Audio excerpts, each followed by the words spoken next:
Yo guys, it's Vin, and this is the second part of the ultimate Xull guide. But before we get into the actual video, I just want to briefly get some things off my chest. First, I am very sorry for making you guys wait a whole month for this guide. There's just been a lot going on in and especially out of school, and I just really wanted to get those settled before getting back on the YouTube grind. Also, this video will be filmed mostly live, actually pretty much all live, and it will be a lot less structured than the other one, mainly because my Christmas break is cut a little short this year, and it's not because I have to go back early or anything. In fact, it's actually the opposite. I go in way later than normal. But again, I have a lot of things to settle outside of school starting in the new year, so I don't want to put off the Xull guide any longer. Anyway, today we're going to be going over some more general Xull tips, and his canon Sigs, what they do, when to use them, and how to use them. I've already kept you guys waiting long enough, so let's just get right into it. Last video I said that 4 speed is still usable because you have a cannon. Now, you may be asking, how does having a specific weapon make lower speed more viable? Well, hear me out. Since every legend has access to dash, every legend is also fairly comparable in speed on the ground. This means that a 2-speed Queen Nai can look very similar to a 9-speed Hattori if they're both on the ground and using their dashes. This is not going to be 9 speed since it's the bot. It's going to be 8 speed, but you know, you get the point. Me and this bot look very similar in movement right now.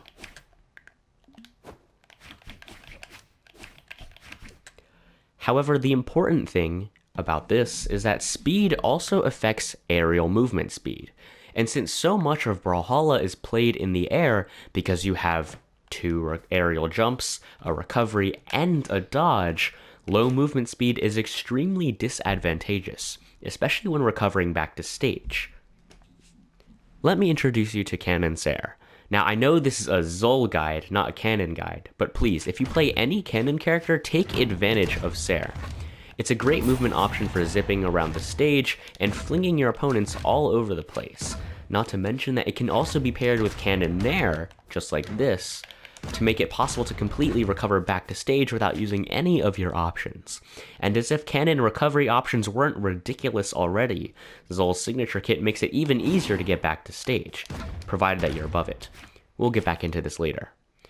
But of course, all of what I just mentioned is only effective if you're above the stage, as canon recovery doesn't net you a lot of height, like this.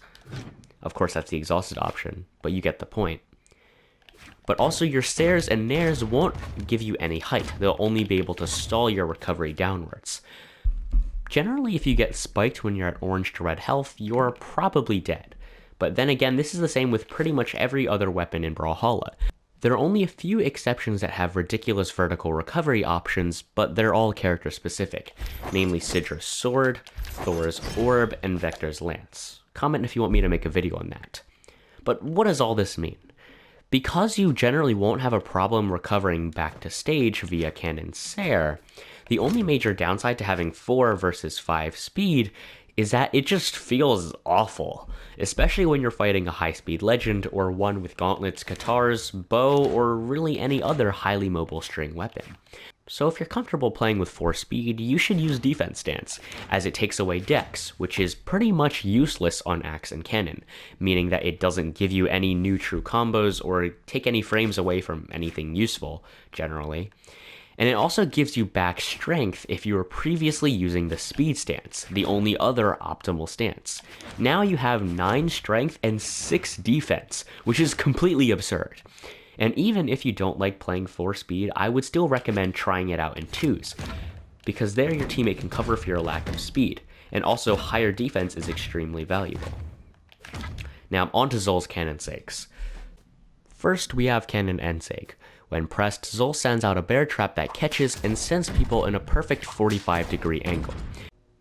It can also be held to lay the trap on the ground, and if you catch someone this way, Xull will send them directly ahead, effectively making it more deadly. However, once on the ground, you can't really release the button to retrieve the trap super early, as it has to hit the ground first. So meaning that if you do hold your heavy attack button a little too long, you're stuck in place until the trap actually hits the ground. As you can see, this move has a fairly small hitbox, and does 26.04 damage both in the air and on the ground. It has an average 52 variable force and an average 63 fixed force, meaning that against a 5 defense Bodvar on Small Brawlhaven at center stage, it'll kill at 140, Demon Island at 150, and Small Mammoth Fortress at 160. Finally, it has an average 18 startup frames, average 13 active frames, and a long 25 recovery frames. Now, although this move is very satisfying to hit, it's fairly difficult to do so. I mean, the trap does come out pretty quick, but the hitbox is small and it doesn't have that great frame data, as in active frames. However, just because it's hard to hit doesn't mean it's impossible. For example, if your opponent has no dodge from 0 to about yellow or orange health, let me reset his health, you're able to string D-Light into Nsig for 2 frames. I've heard that you can get it 1 frame if you hit it at the right angle, but I haven't been able to get that consistent. And although this sounds useful, it's pretty niche, and I wouldn't really recommend this, as I would rather D-Light Dare N-Light. There we go, D-Light Dare N-Light, because it does more damage, and you can follow up even more after the N-Light with a Dare if they're at lower health, or even a GC D-Light if they're not off stage and you're not as bad as I am. Another really niche use for this Sig is if your opponent is wall hugging and you catch a D-Light on the very top of their head, like this, right? Because then you can actually catch an Nsig true at any health, oftentimes ending the stock if they're on orange to red. And again, although this sounds good, it's very niche, even more than the last one. And I wouldn't recommend it again because it's very inconsistent, and if you hit a D-Light on your opponent's head like that, it's more efficient to sair recovery, because it does more damage and will still often kill if they're on red. Of course, like with any Sig, you can read off it, but again, it's very difficult to hit, and you're going to need a super hard read on your opponent to make it viable. The only real use that I found for this move is on the edge. Like Axe Dsig, which I covered in the previous video, Cannon Nsig can be used as a bait. I like to hold the Nsig on the edge, and when my opponent drifts around it, I like to jump nair and catch them like that. Unlike the rest of the Cannon Nsig options we've discussed so far, this one is fairly consistent, as you can actually retract the trap fairly quickly. I know I said before that if you do hold it too long, you're going to have to wait till the trap hits the ground, but here it's okay, because you want the trap to lay down anyway. Also, I found that holding the Nsig on the edge in 2s is super effective, especially in 2v1 situations. One very common team play me and Korai go for in 2v1s is for me to stall the opponent's recovery by holding Nsig and Dsig. Then when someone tries to recover in between, Korai can sit on a platform or up here, just behind me, and catch them with some type of 45-degree angle Sig, usually a Cassidy Hammer Nsig. Another great use for this move is on the edge slide charging. If you see your opponent recovering like this, almost like a cannon player, from above the stage, you can actually slide charge with an Nsig to catch them. And since you're already so far off stage, this Sig will kill in orange. And although this looks super niche like the other Cannon Nsig options, it's actually surprisingly consistent. I'm not sure why this catches as much as it does, but I'm not really complaining.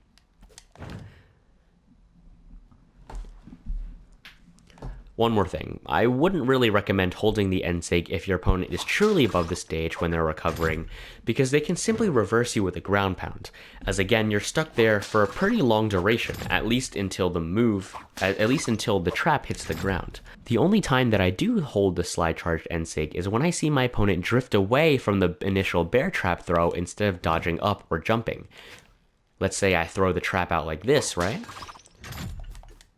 And my opponent does not jump or try to go above it, but rather they try to go below it, I often like to hold this Nsig, because they'll either run into it and die immediately, because again, this is the held version, so it sends in a perfect straight line.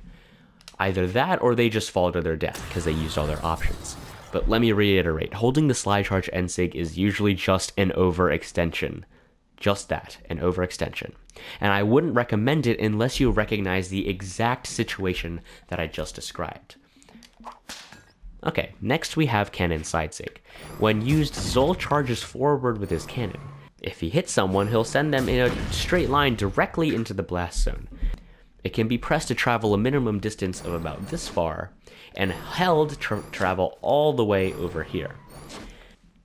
As shown here, it has a pretty good hitbox and does 27 damage, or 27.13 damage no matter how long you hold it. It has an average 69 fixed force and an average 56 variable force, meaning that on a 5 defense Bodvar on Brawlhaven at center stage, it'll kill at 120, Demon Island at 130, and Small Mammoth Fortress at 140. Finally, it has an average 20 startup frames, pretty good 17 active frames, and a fairly impressive 19 recovery frames, which was actually used to be 21 recovery frames, but it was buffed in patch 4.07, so that's nice. Now, although this move looks very similar to Xull's Axe Side Sig, the cannon one is way better. Well, why is that? First of all, it's a solid grounded kill option, which is important because it directly covers the main weakness of cannon, is that it struggles at killing. Although that's not really true for Xull because, you know, Xull, 10 strength, 8 strength, whatever, it's still a lot of strength. And even if the move has less overall force than that of the Axe Side Sig, it sends the opponent flying forward in a straight line, unlike the Axe Side Sig, which is a reversal that sends at a 45-degree angle, like this. Meaning that as long as you're maintaining stage control, this move has way more killing power. More on the stage control thing in a second. Secondly, it hits way more consistently than the Axe Side Sig, and has a decent amount of priority because of its slightly better hitbox, which is great on cannon, a weapon that severely struggles with priority. Oftentimes you'll see cannon players get beat out by sword N-Light, or even bow D-Light or side light, because of the fact that this cannon D-Light has literally no priority. The hurtbox is combined with the hitbox, which is not good. But the reason why this move is so consistent is that it has a combination of high active frames and a fairly good hitbox. In fact, the two aspects of this move are so good that even if someone panic spot dodges to avoid your side sig on the ground, the move will often catch anyway, because the back end of the hitbox will combine with the back end of their hurtbox. Cannon's side sig consistency also stems from the fact that it's one of the scariest Sigs in Brawlhalla. Not only is Xull absolutely zooming with this move, but if he even grazes you, you're dead in orange. There's so many times that I've just held the Sig button all the way, and my opponent just froze and took it like a deer in the headlights. The Axe Side Sig just doesn't have the same fear factor. Finally, Cannon's Side Sig has a lot of utility tech, making it way more versatile than the Axe variant. About that stage control thing I mentioned earlier, if you have proper stage control, aka you're on the other side of the map, like here, and your opponent is in front of you, you can often just hold the side sig until you fall off the edge. This is useful because since your opponent has to take a lot of time to avoid your side sig in the first place, it'll probably go unpunished, because by the time you let go of the Sig, or by the time that this Sig lets go of itself, you've broken so much distance between you and your opponent. Granted, holding the side Sig this long both brings you off stage and gives up stage control, but it's essentially a free option as long as your opponent isn't prepared to turn around and reverse you, and they probably won't be as long as you're not spamming it. Another really good way to catch your opponent off guard is by reverse slide charging it on platform maps. Since it's not a gravity cancel, the side sig will cover the same distance as it would on the ground. However, using this tech is way better and cooler than using it normally because it's very fast, unexpected, and catches both grounded and aerial, depending on how you hold it. In my experience, the best way to make use of this reverse slide charge tech is to actually aggress your opponent, then suddenly disengage in the middle of the fight, or after you've finished a combo, or maybe while they're attacking you, you can disengage to the other side of the map. Go to a platform here, and this is when your opponent starts to chase you. So after you've suddenly disengaged, they feel the need to continue the combo, or at least retaliate if you were the one who ended your combo. So they'll probably chase you, and this is when you run away and quickly reverse side sig. If they're on orange, this sig will kill them. And if it doesn't, it'll simply regain stage control, which gives you the opportunity to either do this again or just continue your combos. But since this trick won't really work more than once or twice in a match, you should probably save it for when it counts the most. That's basically when they're in red. This tech can also be replicated with a GC, although it's not as effective, as Xull doesn't charge the same distance as he would with the grounded or slide charge version of the Ssig. However, this doesn't really matter if you're close to your opponent anyway, so if you really want to use this GC side Ssig tech, I would recommend doing the same thing as before, which is to aggress your opponent, then disengage after the end of your combo or their combo or anything like that. And instead of running all the way to the other side of the map, you stop the moment you see your opponent start to chase you. They start to chase you, you turn around, GC side Ssig. This is very unexpected and will probably end the stock in mid-orange because unlike the slide charge version of the Ssig where you have to move all the way to the other end of the map, you often maintain stage control better because you're not disengaging as far, because you're stopping around here. But the main use for a GC side Ssig is as a read, primarily out of dare or neutral light. In my experience, people don't really dodge D-light, dare, end-light for whatever reason. After the end-light, I like to GC side Ssig as it catches spot and in dodges, and pretty much everything in between, like the down dodges or the down and in dodges, if anyone actually does those. And if I notice that my opponent actually does dodge the dare, I can still GC side Ssig to catch the most options.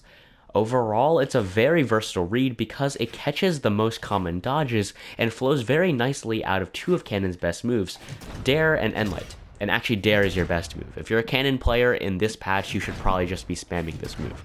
Actually, scratch that. In any patch, you should just be spamming this move. It's so good. Now, one final side Ssig tech. Before I said that Xull's signature kit can make it even easier to recover back to stage. Well, if your Cannon sairs or nairs ever fall short of the stage, you can GC side Ssig to simultaneously cover a bit of distance and throw out a hitbox. But here's the thing, when will Cannon sair or nair ever fall short of the stage? Practically never.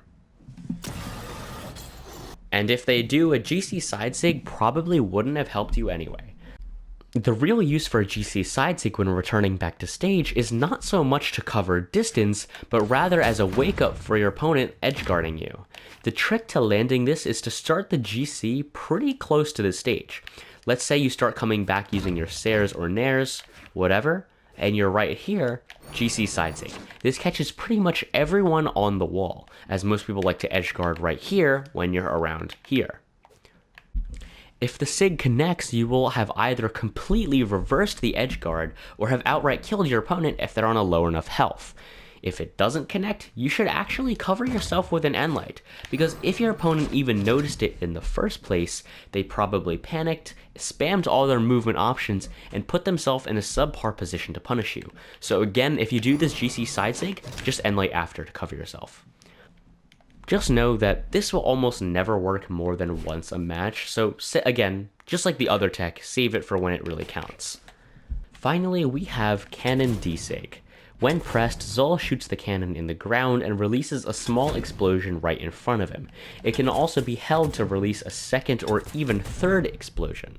When GC, this move can be held to release 2 explosions maximum.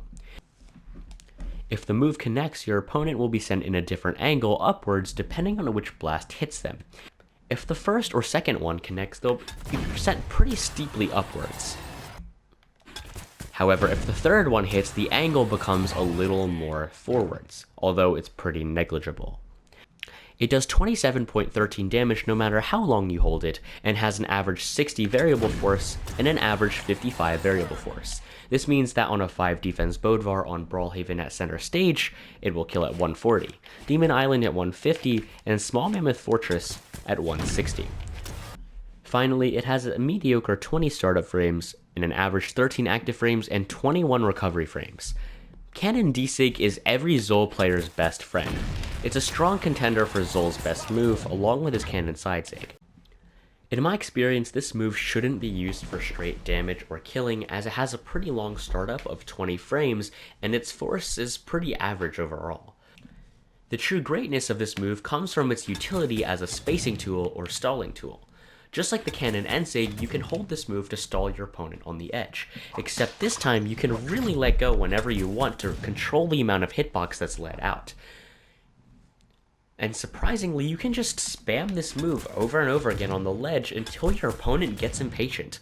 If your opponent really wants to get around your Dsig, which I bet you they will, they'll either have two options: to drift out of it this way, or to try and time it in between your Dsig to attack you this way.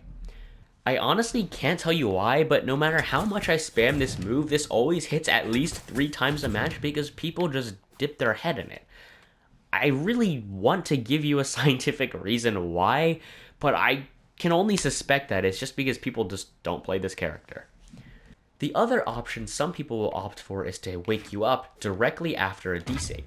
For example, if I'm spamming the Dsig here, they'll time it in between Dsigs or in between moves that they'll probably do some type of sair or aerial move to get back to stage, and maybe start their own combo.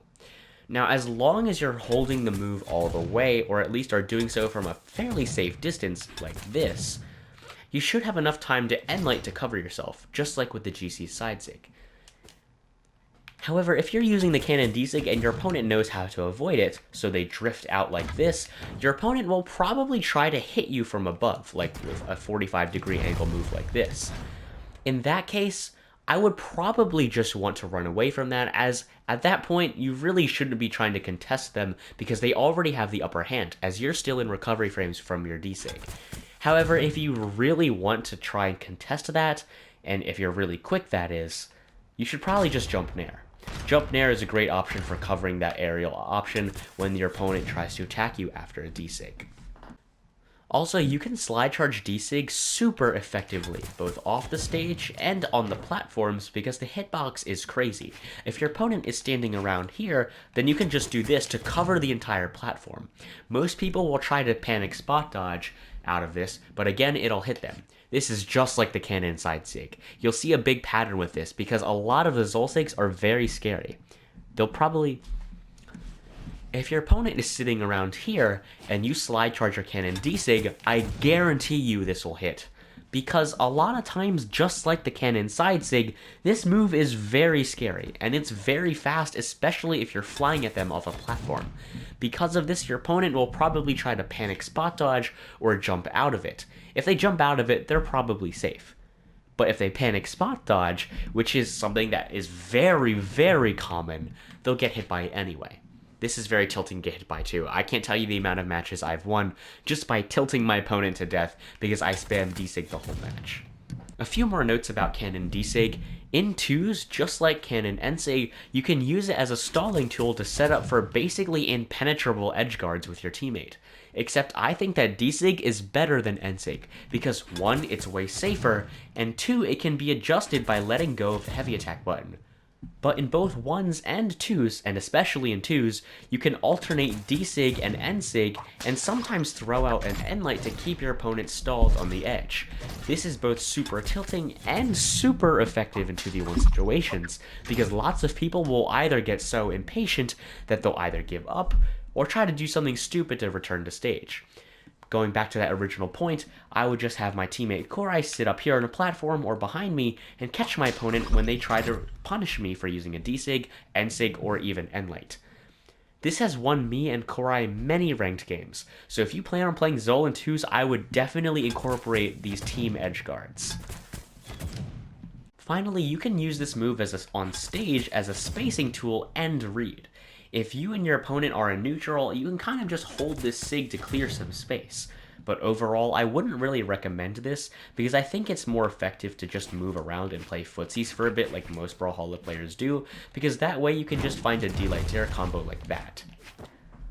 But about the reading thing, this move's hitbox is actually insane. If you hit a Dare or even an Endlight at somewhat mid to high damage, you can just throw out a Dsig to read every type of inward dodge, or just tell your opponent to stay away from you. So again, if I hit an Endlight, if they're on orange, just Dsig, and now my opponent can't even approach me. It basically makes it impossible to wake up if my opponent is an orange to red. In my opinion, this is the best way to use Dsig as a spacing tool, directly after a move as opposed to just in neutral. But that's pretty much all I have to say about Xull's cannon. And I want to reiterate that this isn't the only way to play Xull, it's just a compilation of some tips and tricks that I've learned while playing this character that I think you would benefit from. So I hope you guys all enjoyed, and I hope it was well worth the month-long wait. Again, I'm really sorry for making you guys wait so long, and I'm also sorry that I couldn't edit it like the last time. And don't worry, I'm not going to make you sit through my whole spiel again. I already did that in the intro. Just know that the script and content are exactly the same as it would have been if it were heavily edited like the last guide. And also, just know that I'm sorry if it wasn't as visually appealing as the last one, but hey, definitely leave a comment telling me what you liked or disliked about this live recorded guide, and also what I need to improve on, because as always, there's a lot. These live recordings are way easier to put out, so depending if you guys like them or not, I may be able to put out more of these in-depth guides in the future, at least more often. And with that out of the way, thank you guys so much for watching. Especially thank you to my friends Corey and Bobby for playing Brawlhalla with me, and to Significant Pepper for always leaving a thoughtful comment on my vids. My voice hurts like crazy, I need to stop talking, so anyway, Happy New Year, and I'll see you when I see you. Thanks.